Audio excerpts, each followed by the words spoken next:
Okay, so we are going to begin. Welcome everyone to your Future Leaders Call number, still not too sure, 30-ish maybe. This week is not a crypto call. This week is all about growth and development and looking at things. So we put it out there to everyone this week. I had a couple of questions, but we had our resident old school dude who's been in for a while, Alan, who's with us as well, but he has had a bit of a busy day today and he's on with a few things. So I'm just going to read out what his question was, because I said, what do people love to discuss? And this is going to be the general topic. For a couple of you who are new, there's no real formats to anything. We just allow a bit of space to open up whatever needs to be discussed. You can kind of, I've got everyone on screen now. I didn't last week. Kind of just raise your hand if there's bits you want to come in on. There's no right or wrong answers. There's nothing that can't be shared or can't be said. All that we ask is you respect everyone's views, and fundamentally we are practicing collective sense making on things, which is where we all pool together our thoughts to try and find that signal that's amidst all of the noise. So Alan began with, how does one look after one's own emotions, own resources, so that one has a full cup from which to give to others without veering into selfishness? How do you stay on the right side of that line? Tips for keeping the balance. One cannot give from an empty cup, but we know that in the past, wealth and power have corrupted people. I'm just going to bold that. So how to avoid this, or even better, how to flip it so that you are a net asset to your fellow beings and the planet, rather than a hoarder of wealth whilst others go poor. How do you do this while empowering others rather than patronizing or controlling them? I'd love to just double check. Alan, did you want patronizing, or did you want like patriarchy? Being a man, I'm just wondering if I think I did mean patronizing. You know, what I meant by that is the powers that be, or the people with the greatest wealth and power, telling others what to do, how to live their life in a way that can be quite patronizing. Yeah, I understand that. Coming from a righteousness perspective.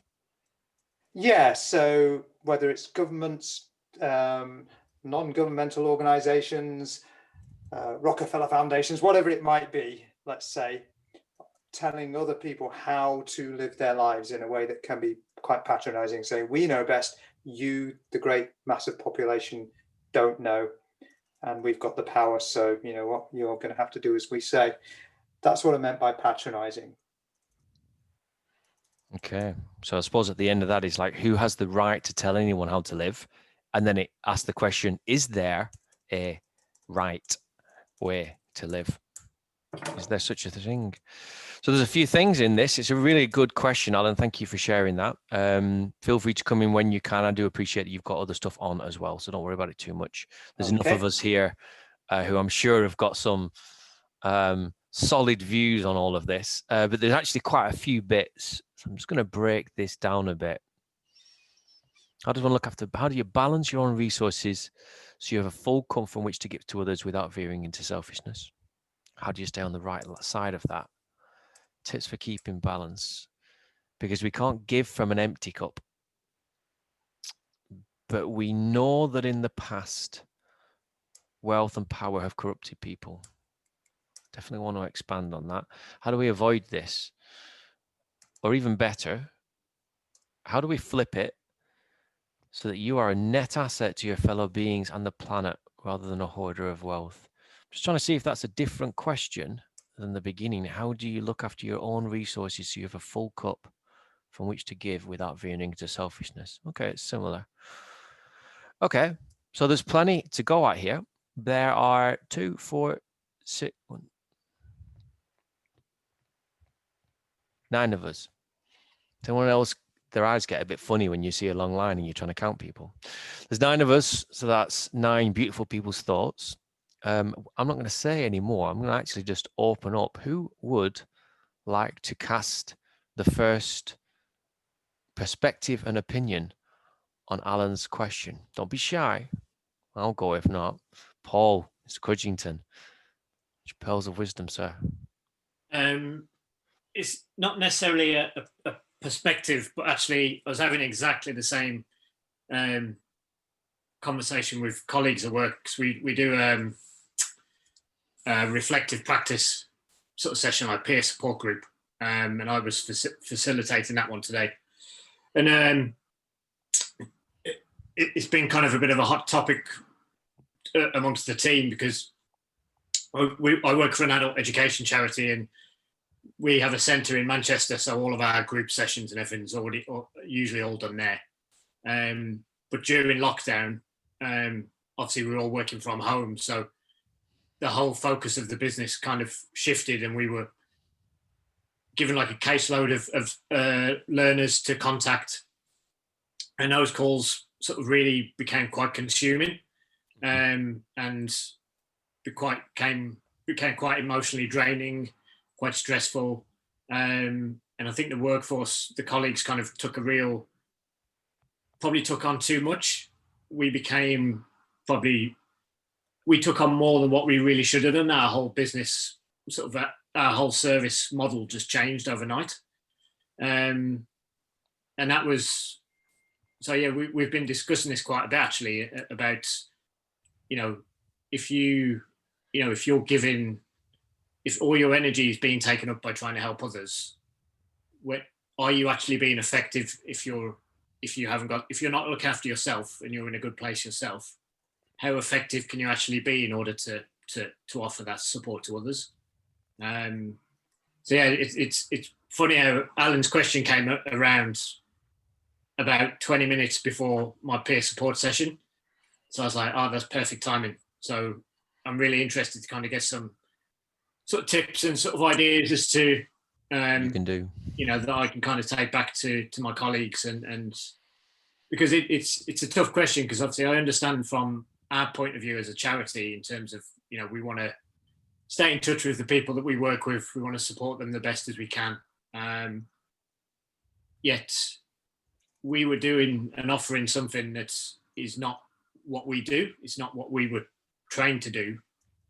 But the services that should have been around doing those things weren't available. So were we right in doing it? But without having the tools in place for the staff to manage that extra expectation. It's a really tough question, because I understand why we did it, and it was in many ways it was the right thing to do, but we didn't have the tools to manage the stress, the anxiety that came with that, and the added pressure that came with that, really. Okay, I've got a question for you. Before we do that, I'm going to take a picture in 3, in 2, in 1. Smile. Perfect. Thank you, guys. So I'm going to come to Andy in a minute, but I've got a quick question for you, Paul. Snapshot question. Yeah. You were talking about, with what you're talking about there, like energy, like basically, like if you're depleted, if you can't look after yourself, you literally physically can't help people. Can you hoard personal energy like you can hoard wealth?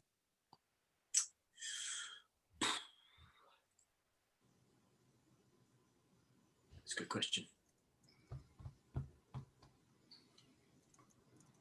It depends. Are you looking at it from a case in terms of hoarding it in order to not put it to any use? I think what I'm coming to is like, because when Alan first posed the question, my brain went to where your brain went to, like when thinking about helping others, which depletes us, energetically.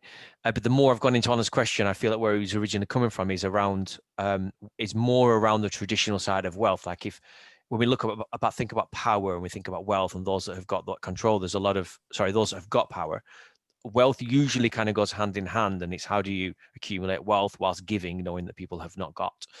And I just wondered if there is a parallel. Can they be the same? It's quite clear that you at least, well, we'll open it up, that you can hoard money or wealth and not share that. And I wondered, can you do the same with energy, with your own beingness? Can you be selfish just around who you physically choose to just help, money aside? I probably have to meditate on that for 3 days. That's fair enough. I understand. That's cool. We're going to come to, You know where to start. we'll move. Thank you very much for beginning it off anyway. We're going to move across to Andy then. Go on, Andy. What are your thoughts on that? It's just a similar nature. When I had a lot of spare time, I decided to do a lot of voluntary work and spread my time across 3 different charities. One was Age Concern, which is now under the umbrella of Age UK, the domestic abuse, and the other one was Missing Persons. So I know what I ended up getting to the point where I was just burnt out. I just shut myself away for weeks on end. I couldn't face the world or anything. It was just all my energy. The emotional side, it's not just the physical energy, but it's all the other aspects of energy, the spiritual, the emotional, and everything, that the toil that it takes on your whole being, your well-being, it's just phenomenal. And I was trying to help them out financially as well, and it was as though the more that they accepted financially, it was never enough. So you're just constantly giving financially, emotionally, physically, absolutely everything, and like I said, you just end up in a point where you just burn out. So you have to find a balance. Literally just schedule a couple of hours every week with each one, rather than just devoting more and more time. You just have to learn to say the word no at some point. So you're talking about boundaries there. Yeah. So because there's 2 things that came up. One's about boundaries. The other one is how much of an impact does the other person, and that could be in your instance, it was an organization. How much individuals as well? Well, it's individuals but I would imagine that the organization has an air about it, an energy about it. And at the same time, the people that work for it for longer will probably take on a lot of that, because if you think about culture in a business, they go hand in hand, the people that work there and the organization itself. And I don't think a third sector is any different. So when it comes to helping people, whether it's through wealth or whether it's through physically offering your time and your energy, how much do you think you need to be aware of where that organization or people are already at? Because when you got to that third sector organization, you said it was Age Concern, yeah? Mm-hmm. Yeah. Would it be fair to say they were desperate for help and for money when you arrived, and were still in the same position when you left? Yeah, it's just non-stop.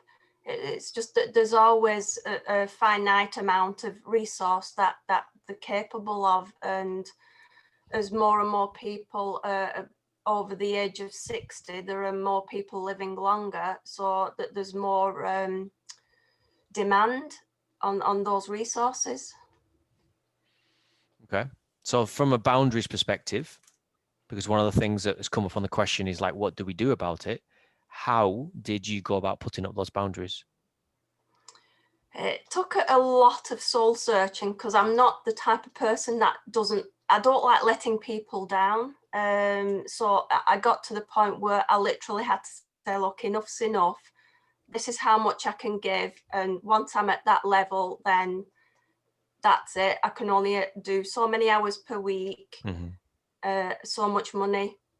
I support a lot of other charities financially as well. So I can't, there's so many charities that I'd love to be able to help out, but I'm just physically and financially not able to, as much as I'd love to. Just to ask everyone else on the call that's got their videos on, and if you don't, you can press the thumbs up button, who has, I'm not going to say an issue with boundaries, but who's found it difficult in the past to put up a boundary between something? Okay. And I'm going to be really honest here. I only discovered what a boundary was 2 years ago. And I only found out because someone on this call said to me, with a client that we were engaging with, this person said, you need to be careful of boundaries with this client. And I said, and I got off the call, and I remember thinking to myself, what's a boundary? And it was only after working with that client for a small period of time, and I could feel them, I don't want to say leech, but it's that energy of just vampiric unconscious, just needing of something, that I can honestly say I discovered what a boundary was. So we're all pretty much in the same ballpark. And what are you asking? Sorry, Andy. No, it's okay. I was just Oh, asking sorry. what There's that yeah, book right. called, Okay. yeah, but it doesn't I matter. thought you were asking what the client was called. I was like, oh, I can't really tell you that. No. Cool. Okay. So, so we've got boundaries then that need to be made. Do you think now that you did that and you went through that experience, do you think moving forward, if you were working with third sector or anybody that needs something, do you think you'd be more aware of those boundaries in advance after having that experience? Definitely, because I know exactly where I've reached a certain point or a level that I think, right, okay, I need to step back now and take a bit of time to top up my cup. You know? Okay.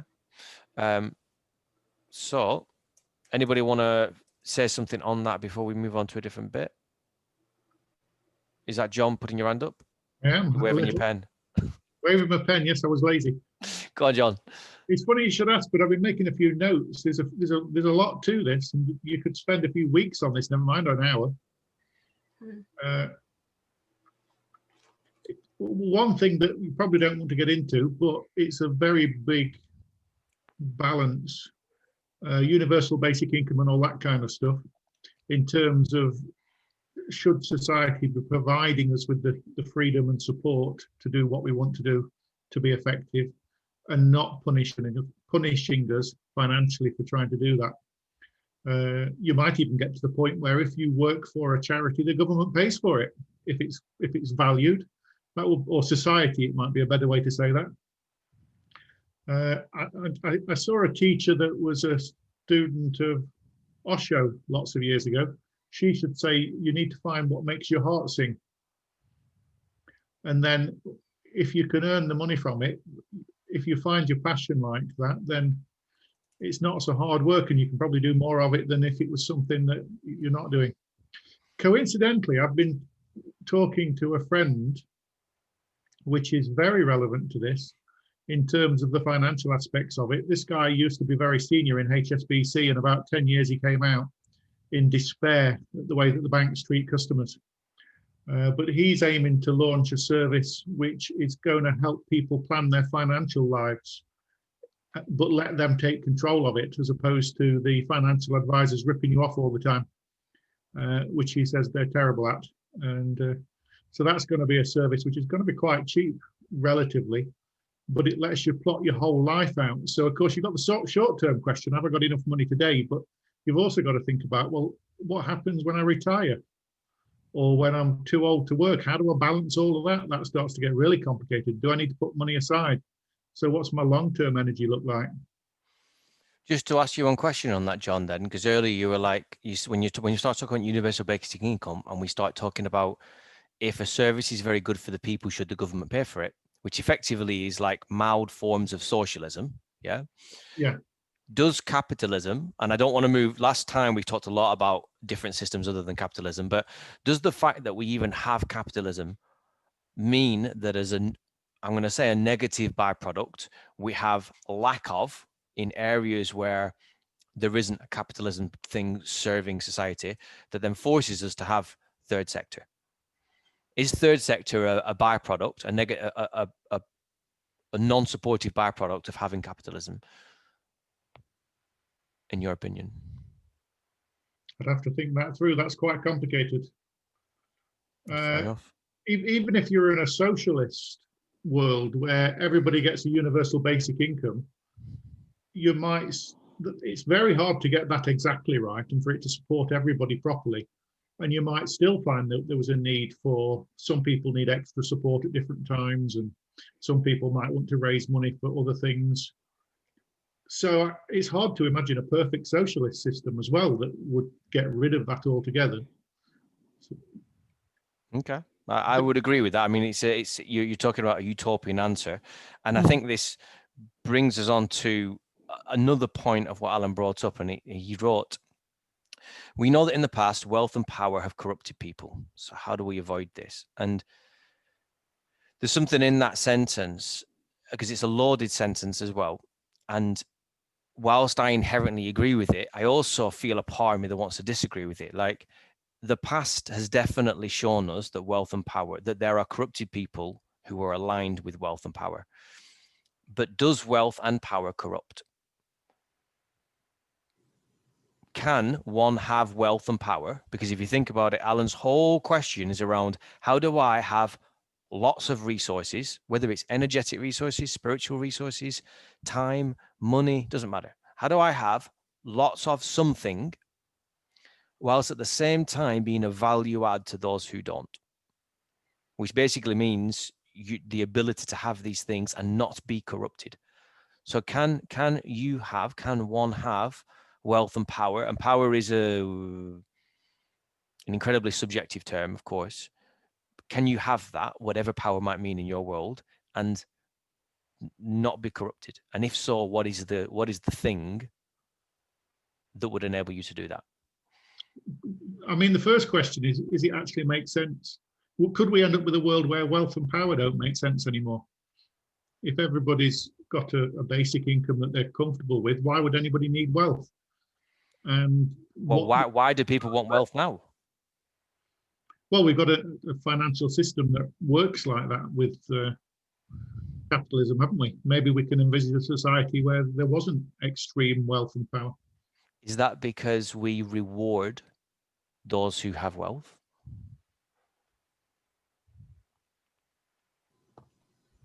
Christina? I think it's a byproduct, the rewarding of wealth and power. It's like, hang on 1 second. It's a byproduct of wealth and power is the reward. Automatically, like, it's not even necessarily that other individuals have to reward somebody with wealth and power.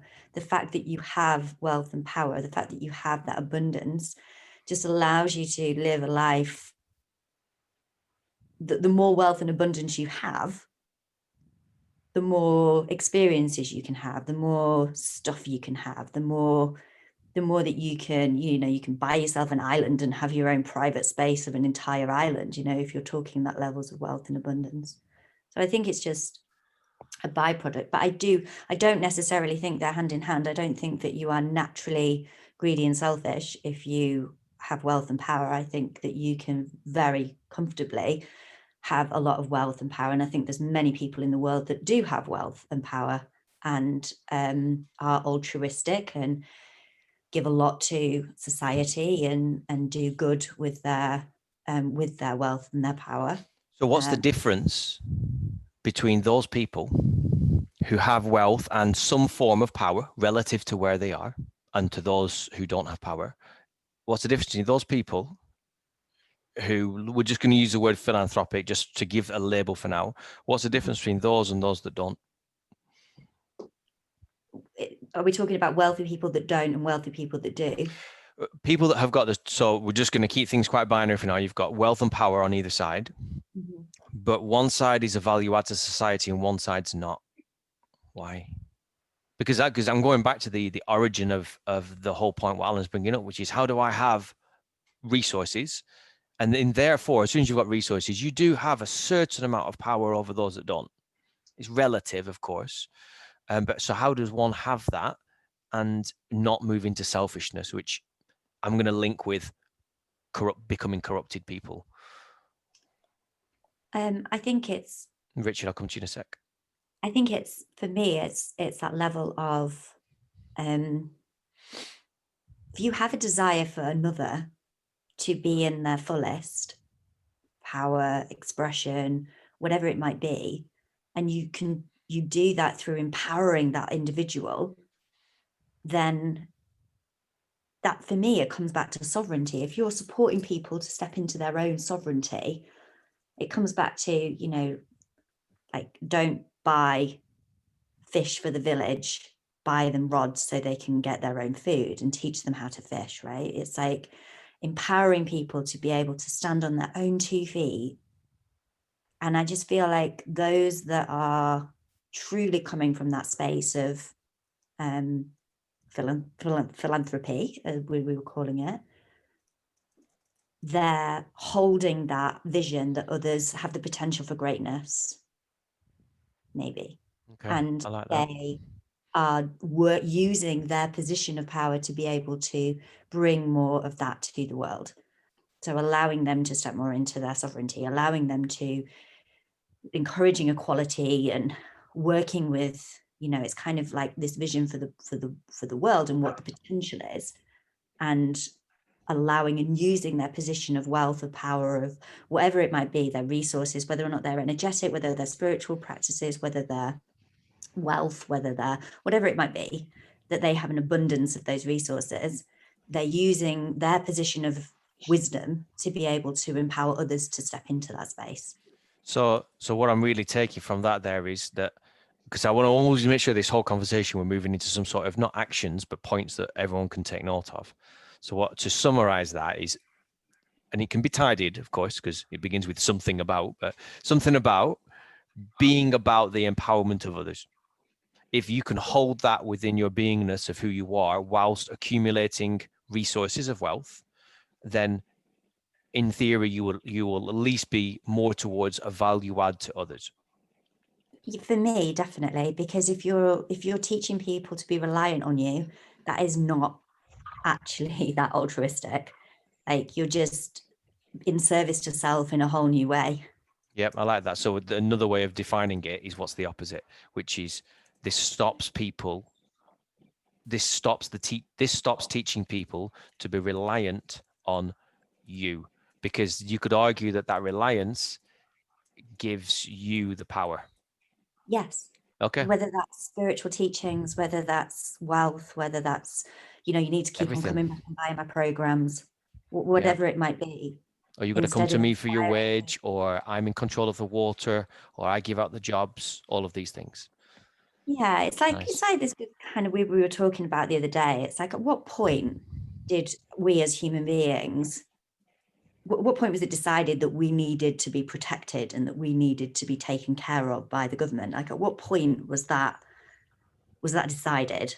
It's like, we're all, and I get it, it's because we're trying to make a society work and not everybody's at the right level of thinking, that people aren't considerate of others, and I get it, all of it, but actually the government should be working to empower people so that we are a cohesive community, not to be controlled, but to be in working together. And I feel like that's lost, certainly lost at the moment. Okay, thank you. And that was the latter part when Richard Alan shared at the beginning of this, which is like the powers that be telling others what to do, whoever that might be. So that's really, really good.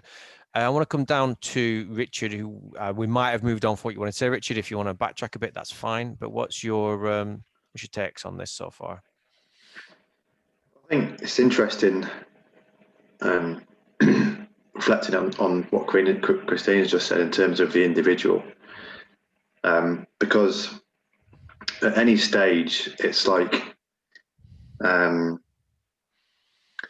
the individual is always going to be at a certain level, aren't they? Do you know what I mean? In themselves, whether they take or whether they give.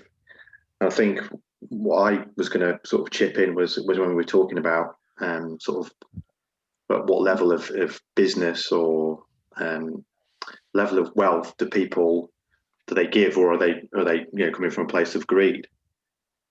And I think like capitalism gets quite a bit of a it can be tarnished with become quite a dirty sort of word and a subject. But I think fundamentally, if we actually look at capitalism in its like purest form, it's not necessarily a bad thing. And I think this subject, we spoke about it before, but the book Sacred Economics by Charles Eisenstein is exactly about this subject, really, and sort of really delving deep into what is money for, what was it originally intended for, and how has it been co-opted and corrupted. Because I think you were making a point is we're talking about value, and I think if there's an and it was off spanning off actually the subject about universal basic income, where if everyone has universal basic income, then we don't have this sort of problem of greed and wealth. But I think that if you give that money to that individual, what are they're not going to change their mindset. It might over time, I think, in terms of like being able to move up Maslow's hierarchy of needs. So you're not just, you're not just trying to scrape a living or anything. But I think I do wonder, something innate in the human nature that you want to create something and you want to create value, and some people can do it and some people can't, and that's always the thing where people need empowering, right? But fundamentally, if people are creating value, then that's how they get rewarded. And at the point that they get rewarded for it, like you said, it was a byproduct, Christina, if they are coming from an innovation mindset, they're potentially more likely to have the mindset of being able to sort of share things at sort of that level and want to sort of change humanity for the better. So they've created value and they've been rewarded for it. But it's always going to be at the point which people are, whether it's how do they think about money, how do they think about wealth, and how do they think about giving time, energy, all those different things. If they're got psychological, issues or whatever it might be, trauma or whatever, they can't, until they've wrapped that round, they're not in a place to sort of give. So it doesn't matter whether you're, someone on universal basic income or Elon Musk. If your mind is not at a certain place, you're always going to be stuck at the same place. And I can't help but think, if you look at the two extremes, it's you've got someone that creates value and moves into a philanthropic, direction. Yeah, and then you've got, like, say, bankers at the other extreme, using a really extreme example where they don't create any value, they're not doing anything good. So there's nothing they can't, in their head, all they're doing is creating more money, and that's the game, right? And so you just got their mindset. They're come at the same two levels of wealth, but they just can't. There's something fundamentally for those individuals where they can't move past. I've got two things that I'd like to just bring into this bit then. The first one is around, at some point, I want to bring in the word consciousness, because I'm just wondering if one of the things I always like to think of consciousness as awareness.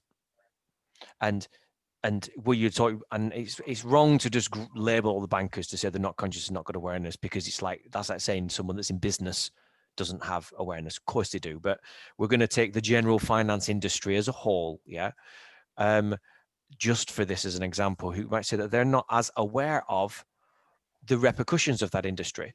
And the reason I want to bring that up is because the other point here, when you're talking about value, so people create value, then they get rewarded.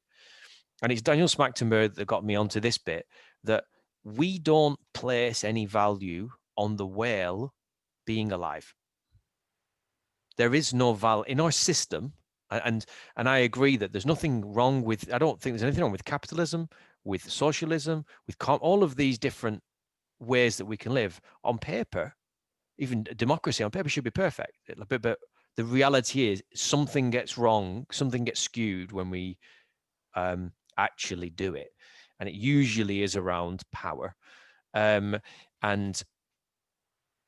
what I'm trying to bring up is, if our society put a value on these other things that the third sector deals with, the things that don't necessarily have a monetary gain, which is usually social benefit, would that, I'm going to say, help? And the reason, and where I want to link that to, is when Christina starts talking about philanthropy. Philanthropy is, my understanding of philanthropy is people that have made wealth and have resources and are choosing to funnel some of those resources towards social good that would otherwise not have any support. So these are people that are living in a capitalist world, but have got, in my opinion and my view, enough awareness, enough consciousness to see that they have resources, that they can see a lack that's not being supported, but they're choosing to funnel some of their resources there, knowing that their return, their value that they derive from that, is not quantifiable in money. It's quantifiable in, I'm going to call it some sort of social score, some sort of like heart coins. It ticks a box within us, within them, and within me that makes me feel that is a good use of this crystallized time and effort that I've got over here. So is it just consciousness and awareness that's lacking between that world of people and the world over here that chooses not to do that, that does not place a value on helping those parts of society. Is that the main thing that's missing, or is there more, or is it not that at all? I think there's more. Okay. I think there's more, because I think you're absolutely right to bring in consciousness, because I think that's ultimately the only issue we have is that we see ourselves as so separate. We haven't grasped that we are one unity consciousness on a big scale as of yet. It's coming, it feels like it's coming, but it feels like there's still this separation that I am better than. And I mean, what always gets me is, you know, like they say, if an alien came and looked and saw that we were okay, that somebody within our species was sleeping on the street eating out of a bin, like, how is that even possible that a species can be okay with that? And that's an extreme example, but it happens in every city and a lot of towns up and down the country, right?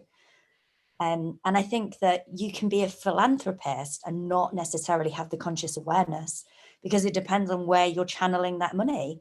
Like if you're still channeling that money into something that is entrapping people into a system and it isn't fully empowering them, then yeah, that's great. But it's just a band-aid. You're not actually solving a problem. Is it fair to say that that person would be a surface level philanthropist then? So they may even feel like they are completely doing it for the right reasons, but because of lack of deeper awareness, actually are just contributing to a system that continues. Yeah, I would say so. I would say so. And that's not knocking the heart, but it's just, you know, and like when we were talking about the filling your own cup at first, I think that's so underrated and so important actually. And you know, what I would love to see is within businesses, especially within third sector, is having like half an hour in the morning where you come together as a team to get your into the right mindset and to do meditation together, and it just be something so that you are that there is energy put in as a team and as a group to really anchor yourselves into your center, so you can be coming from a space of, you know, from that space of unlimited resources. Like Angelita, you will know this, right? If you're actually working through spirit is working through you don't get tired. Like as a healer, like whenever anyone that's a healer says, oh, I get so exhausted doing healings, that's because they're trying to heal. We're not the healers, we're just a conduit. And it's exactly the same whenever we're doing any work with anybody. It's like, if we can allow ourselves to get out of the way, but that needs cultivating, like reminding ourselves that we're just a channel needs cultivating. And I feel that that gets really lost, particularly within third sectors, charities, that kind of thing, where it's needed so badly, but there's such slight resources that, you know. So yeah, I think consciousness is key. And I feel like that evolution that we're all going through, yeah, is the key to it all. So to bring this back to where we began, bringing in what we've just covered in the last 5-10 minutes, which this last little section came about from, can you have wealth and power and not become corrupted? So what I'm taking from this is a reiteration about empowerment, that a key component to not becoming corrupted, and we're linking the word corrupted with not of benefit to everybody, because even corrupted is an incredibly corrupted from what? We're assuming that the base level, the baseline is a rising tide to lift all of humanity. We probably should have just got that clear to begin with, but I think there's an inferred assumption amongst us all that that's what that is. So then the empowerment of others is a key component, but then within that, is something around consciousness, to be able to understand, is my impact actually helping? And the what's coming to my mind there is that whole thing around white privilege. Someone can go in with the absolute best intentions to help somebody, and to empower them. Someone once said to me, she's Angela, who's sometimes on these calls, and she said that intention is totally different from impact. And I was like, wow, it really got me thinking about that. How many times have I had the best intention, but my impact is net negative? And so there's a whole thing here that as my consciousness expands, as my awareness increases, I suddenly see that what was my good intention, coming from the right place in my heart, actually is non-supportive of this whole holistic system. And without that aspect of consciousness, I wouldn't have seen it. So to add into the actions within there is something around the consistent, not raising, I don't like raising of consciousness, development of my own consciousness to understand my own impact of my best willed intentions. Because without that, you could be thinking you're doing the best, but actually having a greater impact. So that leads us nicely into one of the latter parts of what Alan brought up, which is how do you do this whilst empowering others rather than patronizing or controlling them? And I wrote down a point here that, is this about them coming to you rather than you going to them? If someone, and there's two different questions here. The first one is, can you go to anybody who has not asked for help and help them? That's a direct question. I'd like to begin there. Is it ever right for you to go to someone else's world and offer help that has not asked for it? Open question. Angelita, have you unmuted yourself? Do you want to say something? Go for it. Yeah, as somebody who does work in the third sector, the voluntary sector, whatever it's called, and has the experience of having more work, bizarrely, in the last 6 or 7 months than we've had in 3 years, which is completely crazy. But anyway, yeah, your question about can you go and help people, I would absolutely say no. We go in there with, as you said, best intentions, thinking that we know what's best for people. And we've done it with our projects. The very, very first one that we did, we got money and it was like, we're going to do this, we're going to help these people, they need this, da, da, da, da, da. And we didn't quite get smacked in the face, but it was a real eye-opener to realize that what we thought they needed wasn't what they wanted. And that, I think, was the a real wake-up call and a real lesson for both of us. We thought we knew what they needed, but as I said, it wasn't what they wanted. They probably needed it. If you're looking, zooming out big picture, this is what they need, They weren't ready but for it's it. not what they want. And interesting, that's one of the things that a lot of people say about Runcorn, which is where I live, in the third sector. Interesting, they say Runcorn needs a lot of stuff, but it doesn't want any of it. And so many organizations have, done that. Oh, here you are, have this, you need that.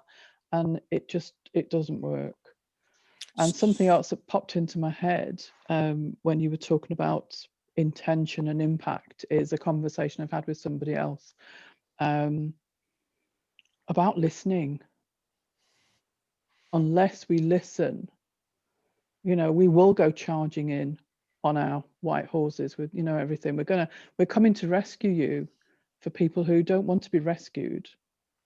They do, somewhere they have a desire to be empowered, but they certainly don't want to be rescued. It's not the same thing at all. But unless we listen, we'll never know what they want, what they need, or, what they want actually rather than need. Can I then just pull that up a little bit there? So I absolutely agree You know, we have 2 ears and 1 mouth for a reason. How do you listen? Is it right? Is there anything to listen to if no one has asked anything?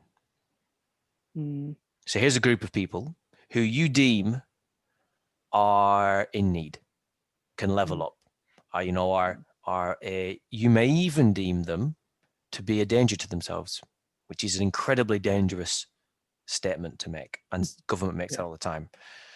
But you might look at it could be a friend, yeah, and they're in, let's say they're in a debt cycle, and you're sat and you've been in a debt cycle, you've come out of it, you've now accumulated wealth, you have your finances in order, therefore you are in a privileged position to be able to see that friend is in financial difficulty, doesn't have the financial education or financial experience to self-help themselves, has not asked for help.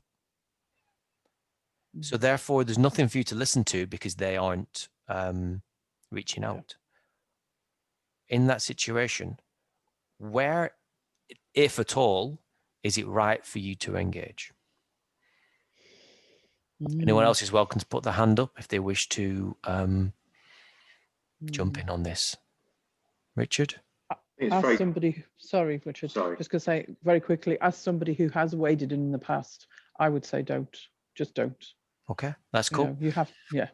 This is an existential question, by the way. There is no right answer other than the answer within which you choose. So, Richard, what's your thoughts? I think from a like organisational perspective, quite a lot of the time, the intention, like you say, Angelita, the intention is very, very good and it's always there. But people stop asking the questions of the people that are involved to find out what they really want. But I think you're right, Daniel. I think I'm thinking more from an individual perspective, where if someone doesn't ask, then they've got lots of reasons why they wouldn't ask for help, basically. And if you're not intuitive as an individual to sort of spot that and sort of say, well, this person needs help, then they're always going to they're never going to, like say, they're never going to be in a place where they can rise up and empower themselves, because people do need help, you know, to be empowered. So I think the only way you can kind of come at it is to ask questions. That's, to me, is always the best way. It's always like to ask questions of someone, and if they want the help, they'll take it. You know, you have to encourage them without trying to get without your ego being in the way and saying, I can solve your problem for you. You know, I've been through this problem and therefore I can solve this problem for you. It's like, well, no, it's asking questions so you really get an understanding of what that person really, really needs. And then they can choose to take it or not. And I think that's the thing. We can keep throwing, you know, breadcrumbs and things at people. If they don't bite, then they're not ready to take the next step. But I still feel the right thing to do is ask someone, do you need help with something, or do you need to just sense check some of this stuff, you know, and then you can do what you want from that point, you know. You're basically saying there that you're offering an olive branch. In fact, no, an olive branch is saying I'll help you. That's wrong. So it's asking questions, listening to the answers without trying to fix them. Because if that's really, really hard, you know, everyone will find that really hard, because I've had this problem, so therefore I can fix it for you. But everyone's circumstances are really. If you're holding empowerment, so I'm going back to the actions that we've got, to the toolbox that we're creating. If you're holding empowerment, the desire and willingness to have someone else have the tools and the skills to solve their own problem, if you're holding that empowerment within your toolbox or the pool in which you're doing this situation, that should help to mitigate the desire for me to fix it for you. You haven't got a fish, I'll go out and get a fish. Yeah. So otherwise, I think you're at the point which Andrew was talking about earlier, which is they're just going to suck every bit of energy out of you. So you have to be stand back and just say, I'll give you what I can when you're ready for it. Otherwise, they're just going to pull everything from you, and then they get in that victim mindset where you have to go and solve that problem. Then you're like, oh shit, now I've really got to, you know, where do you, like you were saying, where do you put those boundaries up at that point? You know what I mean? Because how far deep are you? This brings us back to Andy's point. So we had boundaries at the beginning, yeah? Now, it's a privileged perspective to know that you even need to put boundaries up. And I think you only truly understand the boundary when you understand what not a boundary is. So as you're approaching someone to speak to them, how much do you need to be aware of their capacity or tendency or potential for them to vampiritically, and if someone can give me a better word than that, I would love it, leach that energy out. Someone once said people are either radiators or drain pipes. They either warm you up or they suck everything away. And I think that people can change all the time. I don't think you're inherently one or the other, but it's just where you're at with whatever might be being discussed. So how do we think about that? If we're going into someone to ask a question, two completely same people, we can see that they're in, we'll use that same example, some sort of negative debt cycle, and it's impacting their life, or you deem it to be impacting their life, and you're going in to ask a question. When do you start to think about how willing is this person, if I do start to help, how willing is this person to receive my help and empower themselves versus suck my energy?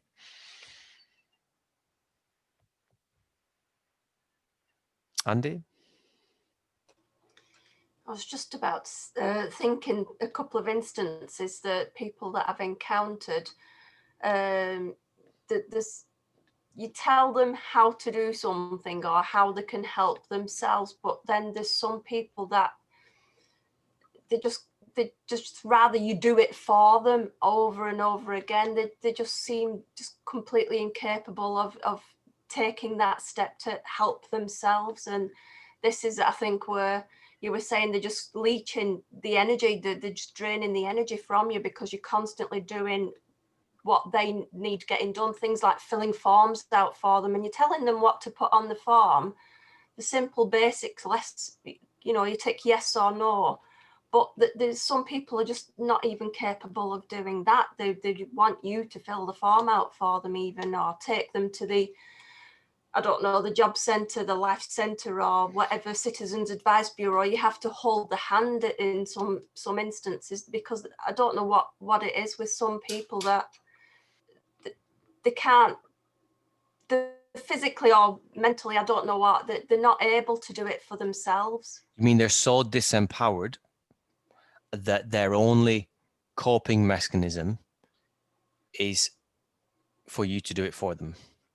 Yeah. So in that instance, if you offered, so you see someone that's in that need, you have wealth, you've got power, you've got resources, you've got all these things, you identify a person or group of people who are in need, you ask questions, you listen, they confirm your assumptions that they are in need, and then in some way or another you offer support in some way, but you quickly identify that they are not willing to empower themselves for whatever reason at this point. Yeah.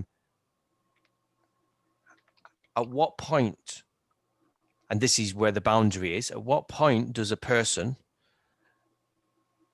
choose to put a boundary up to say, I can't help you anymore? Well, actually, there's an assumption there. Is that right? Is there a point where you say, I cannot help you? And if that is right, when do you choose to put that boundary up? And if you think it's not right, then what do you do? It's just slowly backing off. It's literally just gradually backing off, so that they do try and they sort of build up that bit of empowerment themselves by slowly reducing the amount of time that you're spending on them, with them. And if you could see that person was not building up empowerment, that actually the more you back off, the more that you just see them just reaching out with their hand for needing more support, and it pulls at those heartstrings. Yeah, that's when I have to ask for help myself. Okay, yeah, I understand that. Them. Yeah, that I have to get back up, basically, to also have somebody else come and assist that person, because as much as I'd love to be able to be the one that can actually help them feel that empowerment and sort themselves out and pick themselves out of the proverbial gutter, sometimes I need help to get them to that position as well. I suppose this comes down to the question, is it okay to leave a man behind? And there's the old story of, you know, would you kill a baby to save 1 million people? And it's a really, again, it's one of those existential questions. And I would just, does anyone even by show of hands know, just so they could seriously answer that, who would kill one life to save 10,000 or 1 million? No? Okay, don't shake hands. Who absolutely wouldn't? Okay, that's cool. I think Christina's not available at the minute. Like, I've thought about this loads, and my end result is I would, but I tell you what, I fluctuate between it so many times. Who has the right to? John, do you want to say something on that? I was going to say, who gets to decide which people are capable of making that decision? So it gets very complicated, and especially when the people that are perhaps least appropriate to make those decisions are the ones that want to. Well, I'll give you the one that came up in a workshop we did. You are an ostracized group of people. You're hiding in a house. There's 10 of you under the floorboard. You're holding your child in your arms, and the people are up above the floorboards trying to find you. The baby's about to make some noise. If it here's the baby, it will kill all of you. Would you kill the baby? It's your choice. It's your child. It's a difficult choice, but when the problem is we're not in that situation, so we're not in it regularly. If you were in that situation regularly, you would come to terms with those decisions and you would make them. It's because we live in a privileged society where we don't actually need to think about those things very often, and we get very abstract about it. But if you're in the middle of a war, people make those decisions. Because the war becomes normal, becomes neutral, becomes everyday. You have to make those decisions sometimes. So let's bring it back then to our actions and our points here. So we've got understanding who you're getting involved with as much as you can do before you do so. This is through the listening. I feel we didn't really we haven't got to an answer on this point whereby it's somewhere about boundaries. When is the right time to put well, you obviously should, I think my opinion is you should have your boundaries up from the beginning and understanding where they are. But as a person or group of people who gets close to those boundaries, where they begin to go back to Alan's point, where they're beginning to take from your cup and you're trying to mitigate what Andy was sharing earlier, where all of a sudden you then need to go and get some help. How do you begin to sever or create space between yourself and that person safely, so that, well, I want to say so that they're not more disempowered, but if they were more disempowered, is that your responsibility?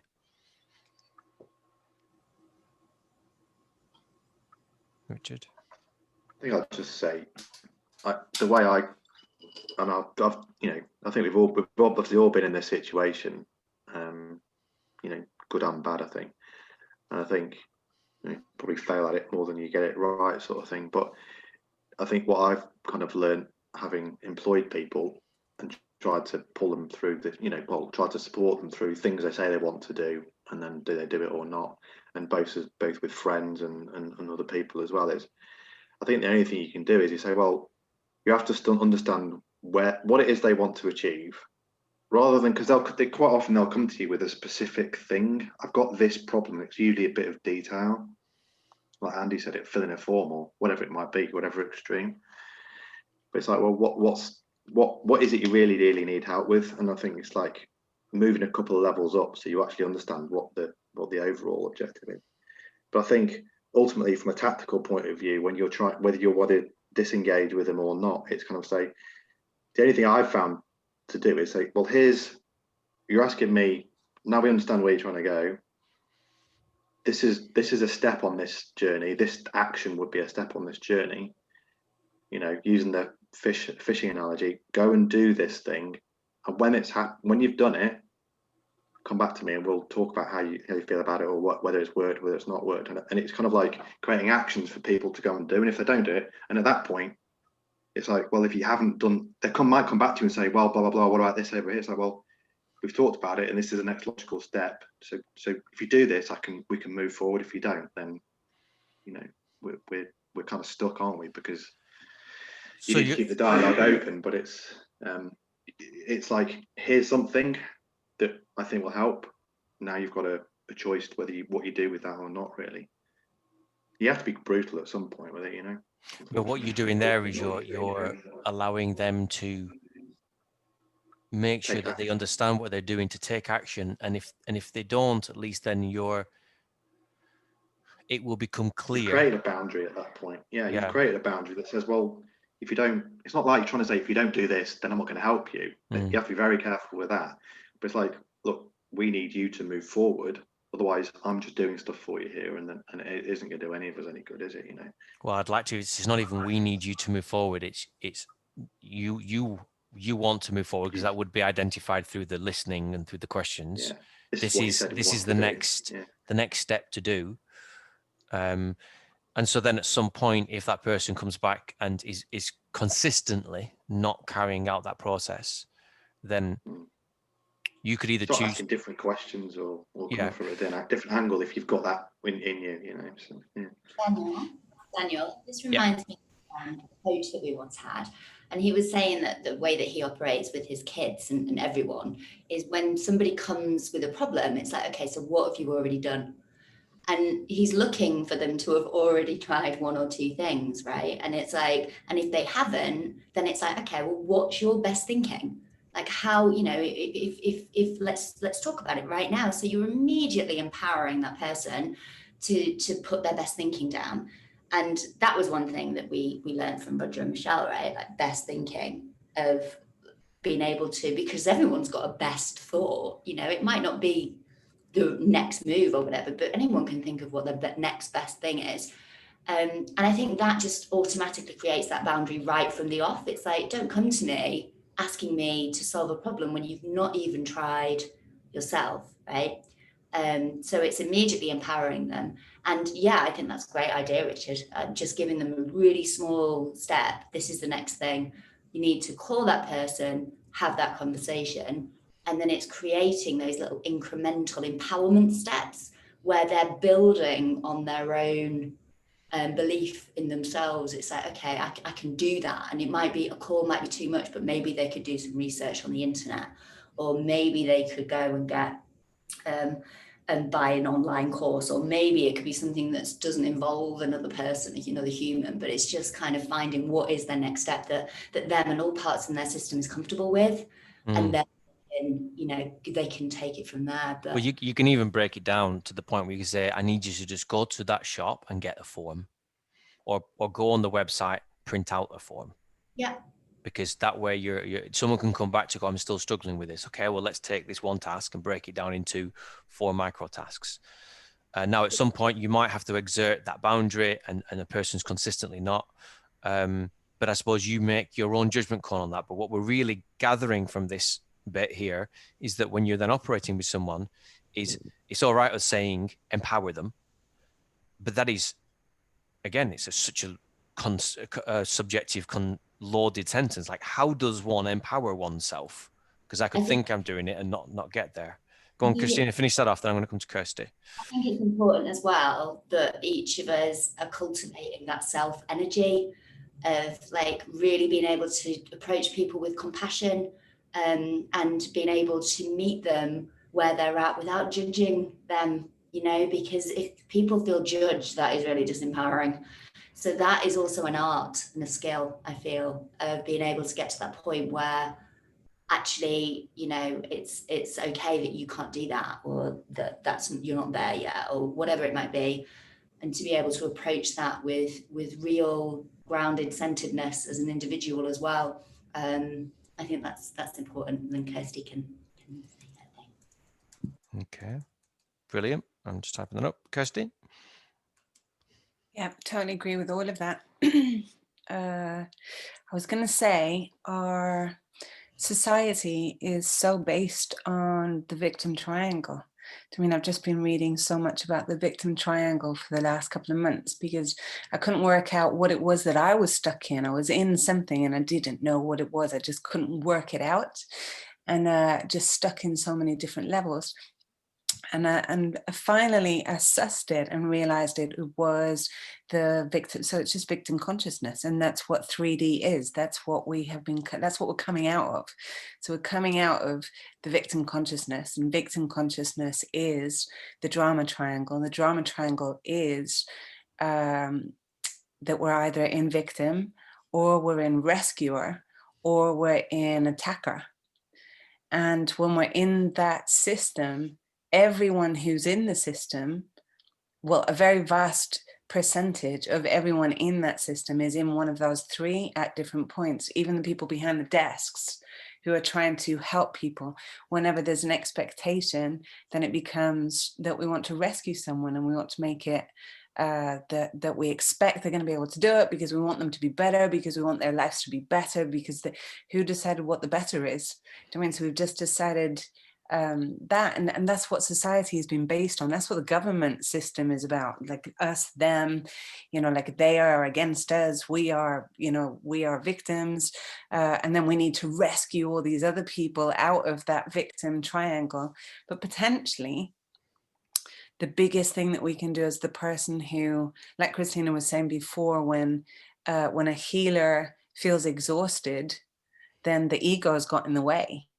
I mean, that's not how Christina put it, but essentially that's, I mean, it's that we have decided that we need the other person, or we have an expectation of where the other person should be, instead of, if you know, like, I'm going to do this and I don't expect you to go anywhere. I'm going to give you the next steps. And if you take them or you don't take them, that's entirely up to you. And it won't make any difference to me if you do or you don't, because I'm here to share the next steps. I'm here to share this moment with you. What you do with this moment is entirely up to you. But this is the moment that I'm sharing in. And then beyond that, I let you go. And yeah, it's major. Like, I hadn't realized quite how vast the victim triangle is, and how, like, I see it in all my friends, I see it in family. Everyone's trying to rescue someone. If then, you know, what we do is we flip. So we go from rescuer, let me rescue you. And then when you don't want to be rescued, then I get annoyed. So I get annoyed because you didn't take my advice. I get annoyed because you took my advice, but you didn't do exactly what I said that you needed to do. Or you didn't take my advice at all. You did something completely different, and you're back here again. So now I feel like my advice wasn't wisdom. I feel like my advice wasn't heard. I don't feel heard. So that starts to happen. So we go from like the victim, and then the rescuer becomes the victim. And then we go around the triangle again, and everyone's going through that triangle.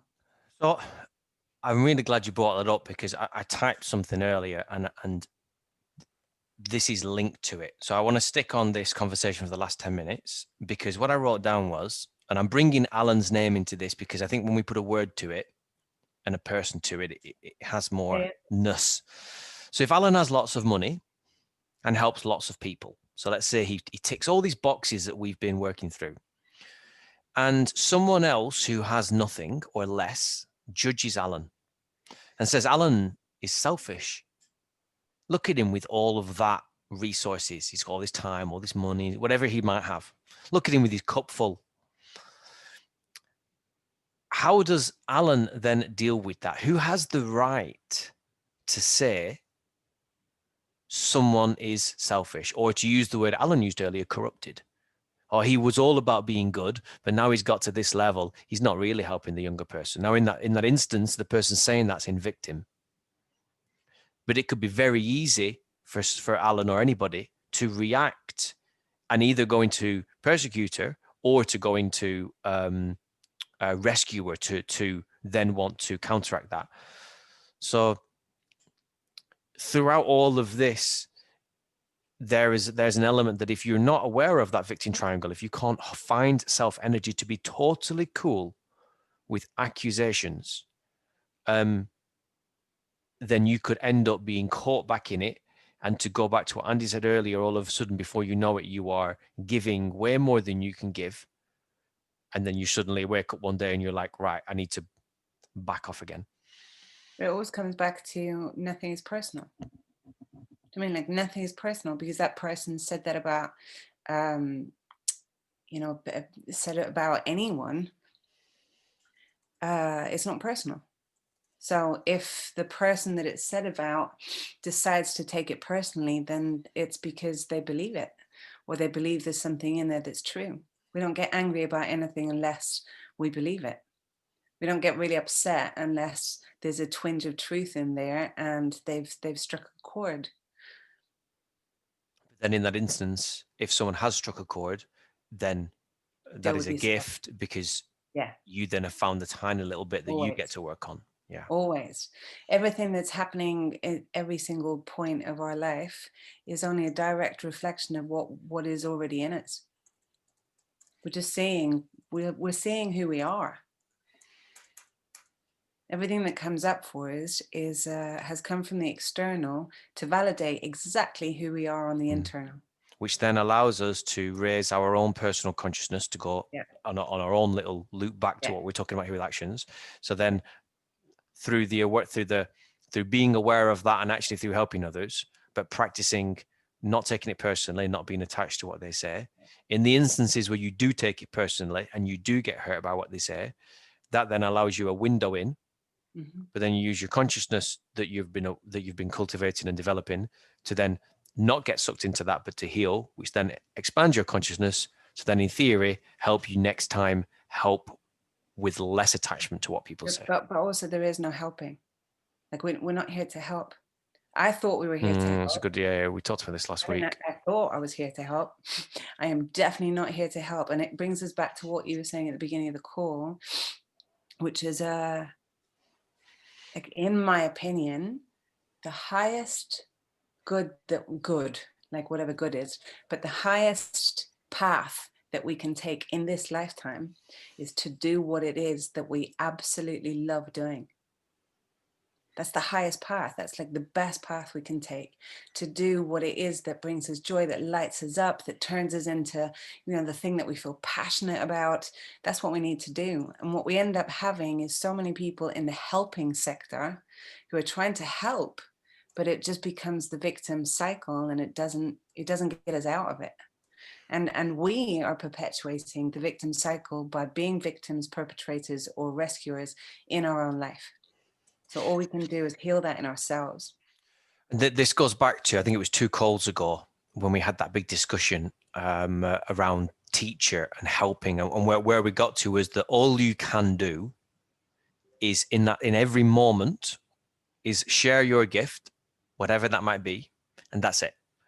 How that's received, what someone does with it, everything else actually has nothing to do with you. If they choose to take it personally and call you an idiot, then that's fine.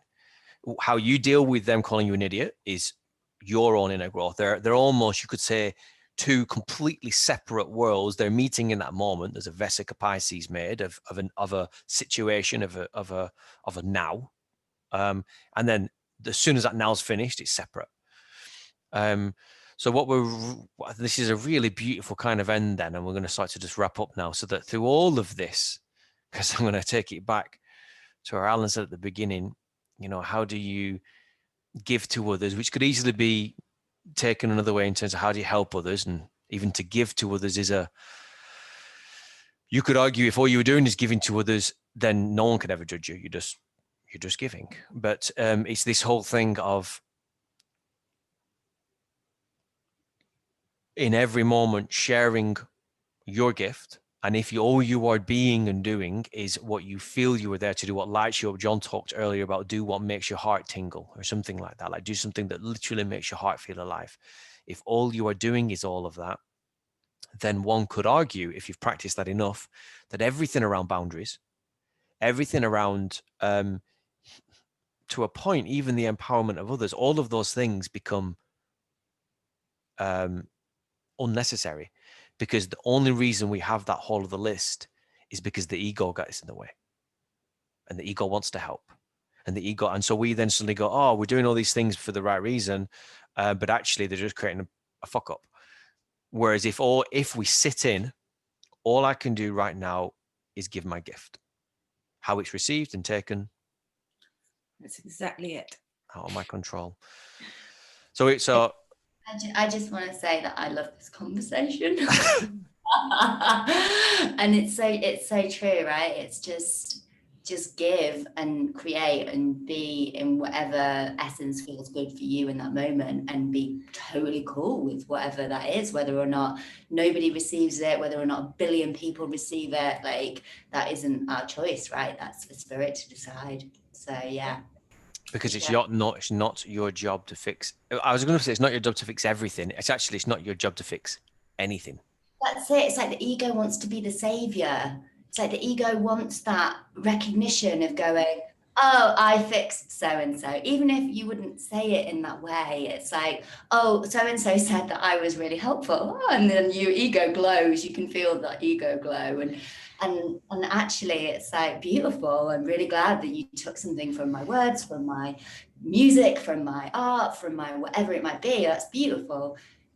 And that's it. Like, there isn't anything after that. It's just beautiful. So I'm going to go back to Alan's. I'm really conscious of time, but I'm going to go back to Alan's statement then at the beginning and actually really challenge the whole thing. And I want to hold what we've just talked about there, which is, if all you can do, truly, after all of this comment, if all you can do is share your gift, whatever that gift is, at whatever level, whatever anything is, if all you can do is share your gift, then is it even possible to be selfish?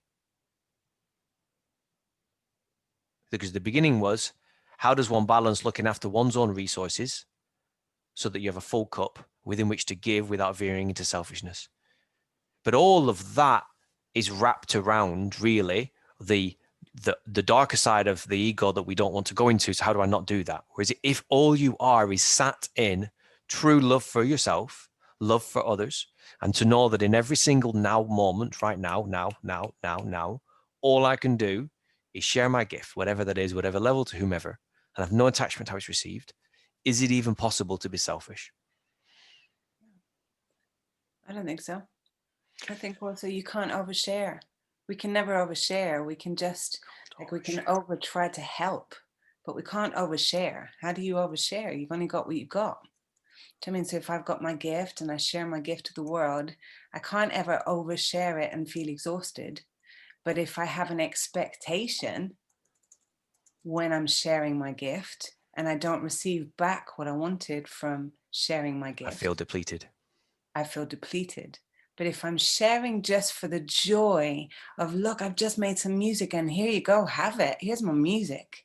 And then trusting that spirit and consciousness in the world is going to give back, because as I give, the world mirrors me back.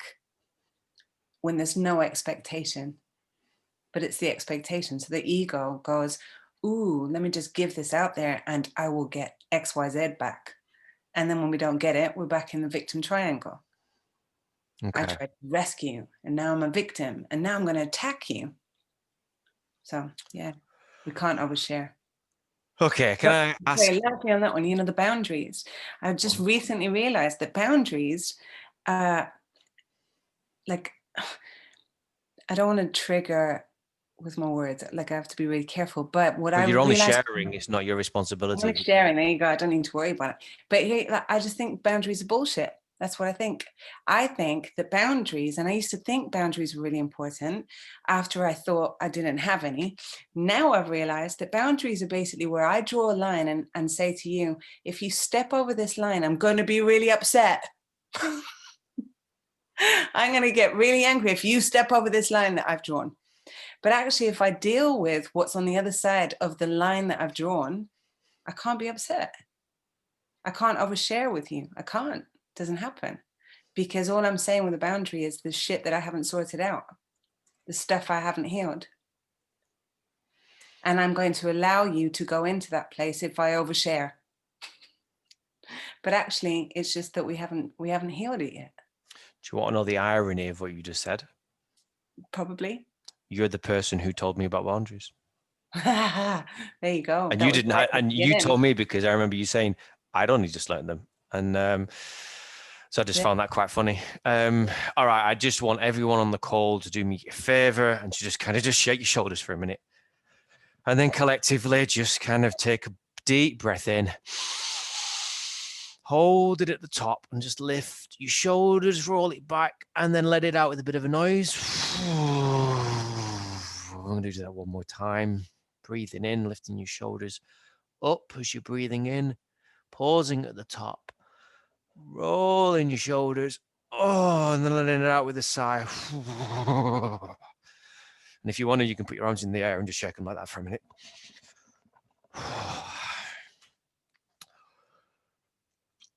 Well, I wrote like 20 lines around the things that would give us a toolbox for the very deep question that Alan brought up there. And it seems to all be summarized in one line, which is you can only share and you can't overshare. Now, I'm going to expand that when I paste that into the group, because I think that's one of those things that, like, you'll end up with a yogi saying you, and you walk away and you're like, I haven't got a clue what he just said. So I think it needs a little bit of an expansion. Like, you know, how do I not empty my cup? Just share and do not overshare. Right. But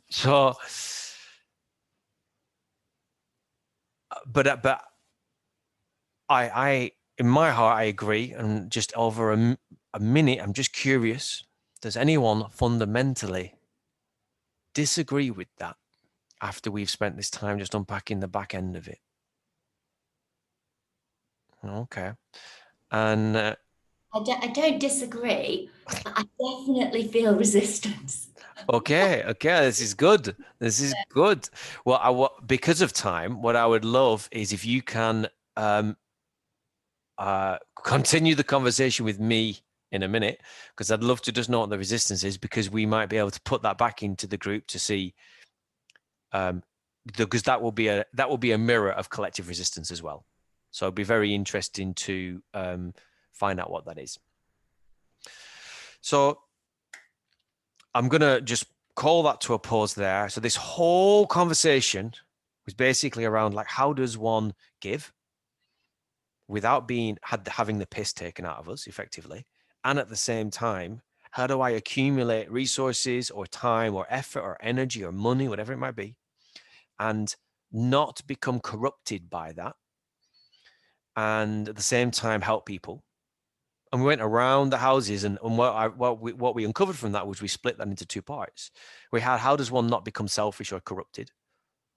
And from that, we learned that it's around consciousness, to see that you're part of a whole, to want to benefit and help society for the highest and greatest good. And at the same time, whilst doing so, is around empowerment and helping others to grow, but having enough consciousness to make sure that how you're helping them is of benefit. We then expanded and went into empowerment. Well, then, if you're empowering, how do you do that? And we came about a big conversation around asking questions and listening, and then breaking down answers to not help, but to offer enough insight that they can go away and do something with that, and kind of being there for them to come back so that they can come and can ask. And then from all of that, from those two sides, which is around selfishness and corruption and empowerment, from all of that, where we got to was that to not get this feedback and to not get this feedback loop of murkiness, it's not even that you're helping them, you're just sharing. Now, it's easy for an observer to see that you're sharing and think you're helping, because on paper, they will look exactly the same. But the difference is where it's coming from. And if we can come from that space within us where you fundamentally know that it is not my job to help everyone, it's not my job to help anyone. All I can do in that moment, to use what John and Kirsty and a few others said, all I can do in that moment is to come from my heart. That's it.